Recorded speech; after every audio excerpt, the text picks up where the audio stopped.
Now that we've looked at inline styles where you're putting it inside the actual parent tag, like right here where this H1 is, we're now going to talk about how you can make it a cascading style. Like for instance, if we wanted to go ahead and give these all a background color. When you have a cascading style, what I mean by that is that anytime you apply a style to a tag, it will apply the same thing to every instance of that tag.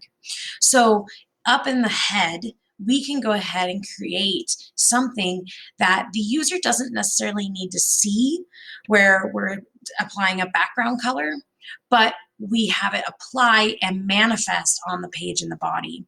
So up in the head tag on line 5, you have the title. I'm going to go ahead and hit enter, and I'm going to, it tabs me in, so I'm going to actually backspace that back out to be on the left margin. And I'm going to go ahead and create a style tag. The style tag will be a container tag because inside that style tag, this is where we can write all of our CSS code. This is where you do not have to actually code with a style and an equal sign and quotation marks. Instead, once you're inside this style tag, the computer knows that you will be typing in CSS syntax instead of in HTML automatically. And this will be something you recognize because in CSS, what we normally do is we call upon the parent tag by typing H1, saying, I'm going to apply a background style to all H1s. We then open up our curly brackets, which we know, and you'll see that as we do this, Dreamweaver is going to try and help you out and show you different properties that you can apply to the H1, but we already know what we're going to do. We're going to do background color, and you'll see that as you start typing, it'll start finding all the background ones. And you can actually scroll through this list, click on background, or use your arrow keys to go down to background color, and then hit tab on your keyboard to insert that. Or sorry, enter on your keyboard to insert that. Okay. So once you have that, you then have what we have the colon that we normally have. So background color equals or colon, and then we can type whatever we want. So you can see actually it's going to list every single color that is available by name. You could even use a color picker up at the top where you go and you find the RGB, A, or the hexadecimal number. So I'm going to go ahead and just pick out like a gray here. So I can, not a too dark of a gray, but light enough here. And I'm then going to go ahead and hit enter on my keyboard, and that'll put it in. You'll see, once you put a semicolon as well for coding syntax, that this will apply to both headings at the same time because it is a cascading style sheet.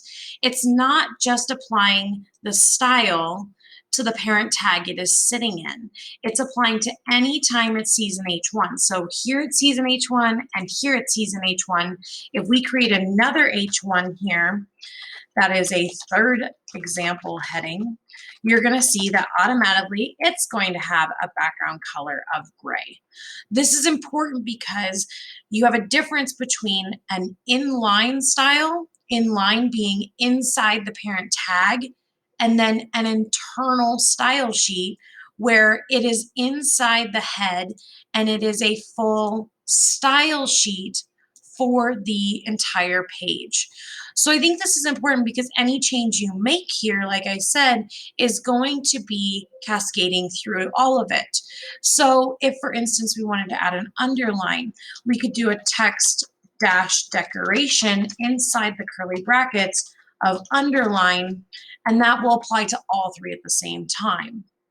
This is important because, for instance, if I want the second one to be the color of purple and only the second one to be the color of purple, that's where I would use the inline style, and I could say style equals color colon purple inside the quotation marks, and that will apply to the second example heading, but only the second example heading.